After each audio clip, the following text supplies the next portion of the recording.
ನಾವು ಪ್ರತಿ ವಾರ ಬರ್ತಾಯಿದ್ದೀವಿ. ಸುಮಾರು 500-1000 ಜನ ಬರ್ತಾಯಿರ್ತಾರೆ. ಫಸ್ಟ್ ಟೈಮ್ ಬಂದಾಗಲೇ ನನ್ನ ಮೈ ಜುಮ್ ಅಂತು.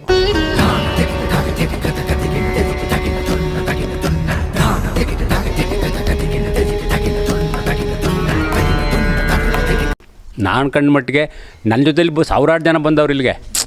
ನನ್ನ ಜೊತೆಲಿ ನಾನು ಬಂದಮೇಲೆ 100 ಜನ 1000 ಜನ ಬಂದು ಹೋಗೋರು ಇಲ್ಲಿಗೆ. ಎಲ್ರಿಗೂ ಒಂದಲ್ಲ ಒಂದು ಅನುಕೂಲ ಆಗಿದೆ. ಅವ್ರು ಈಗಲೂ ವಾರಕ್ಕೆ 6 ತಿಂಗಳಿಗೆ 3 ತಿಂಗಳಿಗೆ ಬರ್ತಾ ಇರ್ತಾರೆ ಇಲ್ಲಿಗೆ. ಸುಮ್ಮನೆ ಬಂದು ಪೂಜೆ ಮಾಡ್ಕೊಂಡು ಹೋಗ್ತಾರೆ ಇಲ್ಲಿ.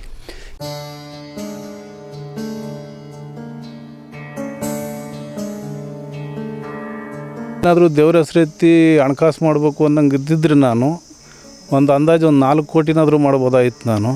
ಆದರೆ ಆ ಹಣಕಾಸಿಗೆ ನಾನು ಆಸೆ ಬೀಳಲಿಲ್ಲ. ಯಾಕೆ ಆಸೆ ಬೀಳಲಿಲ್ಲ ಅಂತಂದರೆ ಮನುಷ್ಯ ಇಲ್ಲೇನು ಶಾಶ್ವತವಾಗಿರೋಕ್ಕೆ ಬಂದಿಲ್ಲ, ಹೋಗೋದು ಖಚಿತ. ಹಾಗಾಗಿ ದೇವ್ರ ಮೇಲೆ ಸುಳ್ಳು ಹೇಳೋದು ಬೇಡ ಅಂತೇಳಿ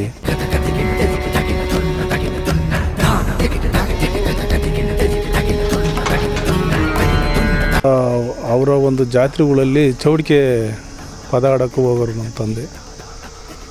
ಅವರು ಚೌಡಿಕೆ ಪದ ಆಡ್ಕೊಂಡು ಆ ಊರಿನ ಹಬ್ಬ ಹುಣ್ಣಿಮೆ ಮಾಡ್ಕೊಂಡು ಒಂದು ಹೆಸರಾಂತ ಕಲಾವಿದರಾಗಿದ್ದರು ಅವರು. ವಯಸ್ಸಾದಂಗೆ ನಾವು ಈ ಚೌಡಿಕೆ ತಗೊಂಡು ಊರೂರ ಮೇಲೆಲ್ಲ ಕುಣಿಯೋಕ್ಕಾಗಲ್ಲ ಅಂಥೇಳಿ ನಾನು ಆ ವೃತ್ತಿಯನ್ನು ಕೈ ಬಿಟ್ಬಿಟ್ಟೆ. ಆ ವೃತ್ತಿಯನ್ನು ಕೈ ಬಿಟ್ಟ ಮೇಲೆ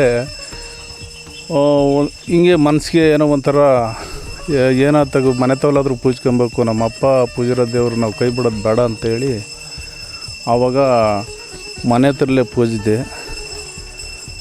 ಮನೆ ಹತ್ರ ಪೂಜ್ಕೊಂಡ ಮೇಲೆ ನಾವು ಆರ್ಥಿಕ ಪರಿಸ್ಥಿತಿಯಲ್ಲಿದ್ದೋ, ತುಂಬ ಬಡತನದಲ್ಲಿದ್ದೋ.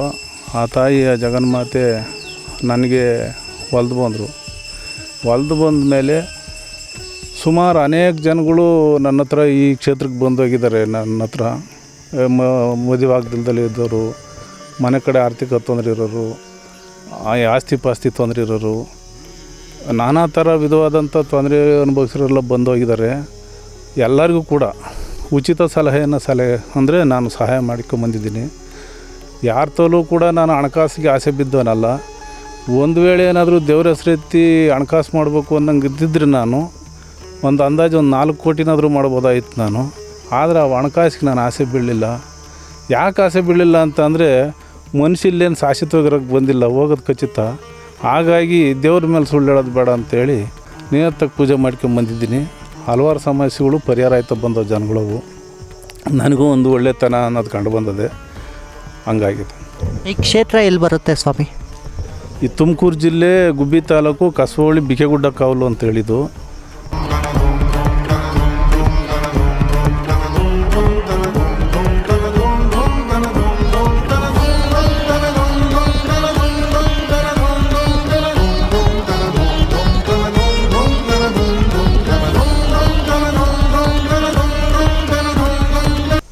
ಮೊದಲು ನೆಲೆದೇವರು ಅಂತ ಎಲ್ಲಿತ್ತು?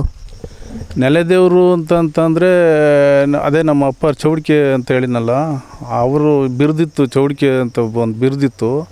ಆ ಬಿರುದನ್ನು ಇಟ್ಕೊಂಡು ಪೂಜೆ ಮಾಡ್ತಿದ್ರು ಅವರು. ಅವರಾದಮೇಲೆ ನನಗೊಬ್ಬರು ಪಂಡಿತರು ಪರಿಚಯ ಆದರು. ಅವರು ಆ ಚಾಮುಂಡೇಶ್ವರಿ ವಿಗ್ರಹ ಅದಲ್ಲ, ಅಮ್ಮನವ್ರ ವಿಗ್ರಹ, ಆ ವಿಗ್ರಹವನ್ನು ಕೊಟ್ಟು ನೀನು ಪೂಜೆ ಮಾಡ್ಕೊ ಹೋಗಪ್ಪ, ಒಳ್ಳೇದಾಯ್ತದೆ ಅಂತ ಅಂದರು. ಒಳ್ಳೆಯದು ತುಂಬ ಆಯಿತು ಅಂತ ನನ್ನ ಅಭಿಪ್ರಾಯ. ನಿಮಗೆ ಈ ದೇವರು ಯಾವ ಥರ ಕನಸಿಗೆ ಬಂತ ಅಥವಾ ಇದನ್ನು ಮಾಡಲೇಬೇಕು ಅಂತ ಮಾಡಿದ್ರಾ?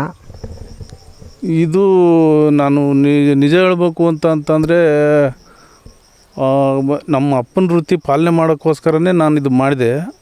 ಅಂದರೆ ನಮ್ಮ ಅಪ್ಪರೇನು ಚೌಡಿಕೆ ಕಲಾವಿದರಾಗಿದ್ದರು, ಅದನ್ನ ಕಳಿಬಾರ್ದು ಅನ್ನೋ ಉದ್ದೇಶಕ್ಕೆ ಒಂದಾದರೆ, ಎರಡನೇದು ಅವ್ರ ಹೆಸ್ರ ಮೇಲೆ ಒಂದು ಅವರು ರೇಣುಕಲ್ಲಮ್ಮದೇವಿ ಪೂಜೆ ಮಾಡ್ಕೊಂಡೇ ಬಂದರು ಕಾಲದಿಂದಲೂ. ಅವ್ರು ಸಣ್ಣ ಹುಡುಗನಿಂದ ಅವ್ರು ವಯಸ್ಸಾಗ 90 ವರ್ಷದ ತಕ್ಕಲ್ಲ ಅವ್ರದ್ದು ಅದೇ ಜ್ಞಾನ ಮಾಡ್ಕೊಂಬಂದಿದ್ರು. ಹಾಗಾಗಿ ಅವ್ರದ್ದು ಕಳೆಯೋದು ಬೇಡ ಅಂತ ಹೇಳ್ಬಿಟ್ಟು ಅಮ್ಮನವ್ರನ್ನ ನಾನು ಪೂಜ್ಕೊಂಬಂದೆ. ನಿಮ್ಮಲ್ಲಿ ಜ್ಯೋತಿಷ್ಯ ಏನಾದರೂ ಹೇಳ್ತೀರಾ ಅಥವಾ ದೇವ್ರನ್ನ ಪೂಜೆ ಮಾಡ್ಕೊಂಡು ಹೋಗ್ಬೋದು ಅಷ್ಟೇನಾ? ಈ ಜ್ಯೋತಿಷ್ಯ ಅಂತ ಏನು ಹೇಳ್ತಾರೆ ಈ ನಮ್ಮ ನಾಡಿನಲ್ಲಿ, ಇದು ಅನೇಕ ಕಡೆ ಎಲ್ಲ ನಡೀತಾ ಇರೋದು ಸುಳ್ಳು. ಮಾನಸಿಕವಾಗಿ ಒಂದು ಕಡೆ ಈ ಜನ ನೊಂದಿರ್ತಾರೆ, ಮಾನಸಿಕವಾಗಿ ದೈಹಿಕವಾಗಿ ಕೊಂದಿರ್ತದೆ. ಸಂಸಾರದಲ್ಲಿ ನಿರುದ್ಯೋಗ, ಬಡತನ ಏನೇನೋ ಅನುಭವಿಸಿರ್ತಾರೆ. ಅವ್ರಿಗೆ ಎಲ್ಲ ಒಂದು ದಾರಿ ಮಾರ್ಗ ಸಿಕ್ಕಲಿ ಅಂತ ಜ್ಯೋತಿಷ್ಯಕ್ಕೆ ಹೋಗೋದು ಸಹಜ. ಆದರೆ ಜ್ಯೋತಿಷ್ಯನ್ನೇ ಉಪಯೋಗಿಸ್ಕೊಂಡು ದುಡ್ಡು ಮಾಡೋಕ್ಕೆ ಹೋಗೋದು ಅದಿರುವಾರ ಅಪರಾಧ ಅಂತ ನನ್ನ ಅಭಿಪ್ರಾಯ. ಆದರೆ ನಾನು ನೊಂದಿರ್ತಕ್ಕಂಥ ಉದಾಹರಣೆಗಳು ತಗೊಂಡಾಗ ಕೆಲವ್ರು ಕಣ್ಣೀರು ಒರ್ಸಕ್ಕಂಥ ವಿಚಾರಗಳು ಇರ್ತಾವಲ್ಲ, ಹಿಂಗೆ ಮಾಡ್ಕೊ ಹೋಗ್ರಿ ಹಿಂಗೆ ಒಳ್ಳೇದಾಯ್ತದೆ ಅಂತ ಹೇಳಿದ್ದೀನಿ ಅಷ್ಟೇ. ನಿಮ್ಮಲ್ಲಿ ಯಾವ ಥರ ಪೂಜೆ ಇರುತ್ತೆ? ವಾರದಲ್ಲಿ ಎಷ್ಟು ದಿನ ಇರುತ್ತೆ? ನಾನು ಶುಕ್ರವಾರ, ಶನಿವಾರ, ಭಾನುವಾರ 3 ದಿನ ದೇವಸ್ಥಾನದಲ್ಲೇ ಇರ್ತೀನಿ. ಅನೇಕ ಜನ ಬಂದೋಯ್ತಾರೆ, ಏನೋ ಬರ್ತಾರೆ ಪೂಜೆ ಅವರೇ ಪೂಜೆ ಮಾಡ್ಕೊಂಡು ಹೋಗ್ತಾರೆ. ನಾನು ಪೂಜೆ ಮಾಡ್ಕೊಡೋಕ್ಕೂ ಕೂಡ ನಾನೇನು ಅಲ್ಲಿ ಮುಂದೆ ನಿಂತ್ಕೊಂಡು ಮಾಡ್ಕೊಳಕ್ಕೂ ಅಲ್ಲ, ಅಥವಾ ಅವ್ರಿಗೇನಾದರೂ ಒಂದು ಹೇಳ್ಬೇಕು ಅನ್ನೋ ಅಭಿಪ್ರಾಯದಕ್ಕೂ ನಾನು ಇರೋಕ್ಕೂ ಅಲ್ಲ. ಅವ್ರು ಬರ್ತಾರೆ, ಪೂಜೆ ಮಾಡಿಬಿಟ್ಟು ಅಮ್ಮನವ್ರಿಗೆ ನಮಗಿಂತ ಕೆಲಸ ಮಾಡಿಕೊಡು ಅಂದ್ರೆ ಮಾಡಿಕೊಡ್ತಾರೆ. ಅಂದರೆ ಇಲ್ಲಿ ದುಡ್ಡು ಕಾಸು ಏನೂ ಇಲ್ಲ, ಎಲ್ಲ ಉಚಿತ.